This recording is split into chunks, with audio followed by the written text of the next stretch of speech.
So I was on Facebook scrolling through my feed and I found this article from Huffington Post that said 12 stereotypes about the Spanish that are totally not true. So I had to read it. And I basically agree with all of them. So in this video I'm going to be talking about how the stereotypes do have some truth and can be found in the culture, but they aren't widespread enough to be valid stereotypes. So the first one is all Spaniards know how to dance flamenco.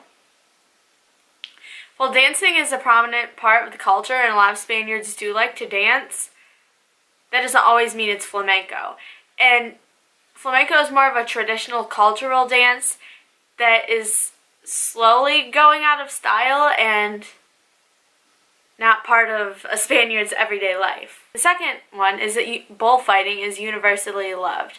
And that's definitely not true because in Catalonia it's banned, and in other places in Spain it's beginning to be banned.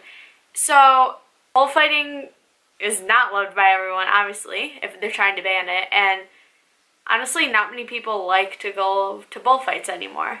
Number 3 is Spaniards are lazy and like to take naps daily. Okay, why are we making that a stereotype about the Spanish? Because you tell me if you don't take naps regularly.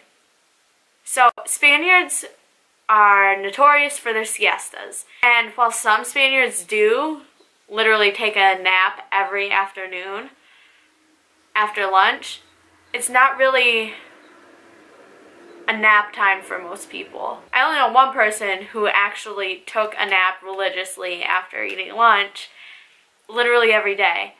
Otherwise, people usually use that time for reading or just resting, which isn't sleeping, it's just a downtime. Number 4 is they eat paella every day, and that's not true. In Spain, when I lived with my host mom, we ate paella. She never made it, but I ate it like on more special occasions and when we went out. Some other families do eat it like once a week on Sundays or on any special holiday. We're constantly drinking sangria. Yes, it's true, Spaniards like alcohol, but it's not constantly. Like, maybe at dinner. Some people do have alcohol with literally every meal. I would say that's not the norm. We eat tacos. I don't think I had a single taco when I was in Spain, and the article says that that's a confusion with Mexican cuisine, which is true. Number 7 is that all Spaniards have dark skin, brown eyes, and black hair, which also is not true. I mean, many famous Spaniards like Gerard Piqué and Pablo Albarrón and just some other famous Spaniards who do not fit that description. Number 8 is we're very religious and frequently attend Mass, and that's not true.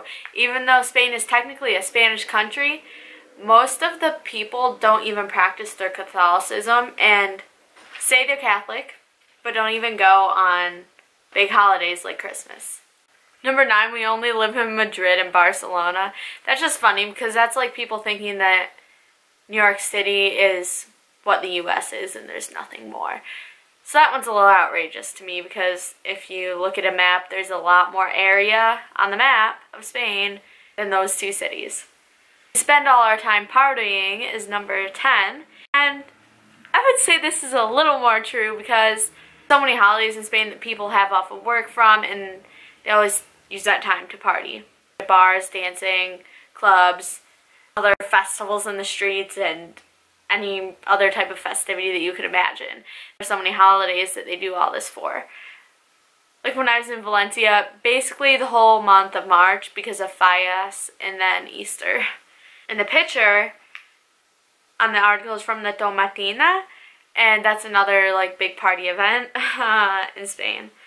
So while a lot of the culture is based around like festivals and partying, so Spaniards do like being festive and celebrating things, but that doesn't mean they're literally partying all the time like the stereotype makes it sound. Number 11 is it's very hot. So if we're talking about the whole of Spain, that's not the case because in northern Spain it's mountains and cold, especially in the winter. But if we're talking about the southern tip of Spain, and Andalusia and then the Mediterranean coast, that would be the case. It's hot and humid most of the time. And then number 12, the last one, is that Rafa Nadal is their only athlete, which, okay, we're being outrageous again because obviously there are other athletes from Spain. He's just the only well-known one.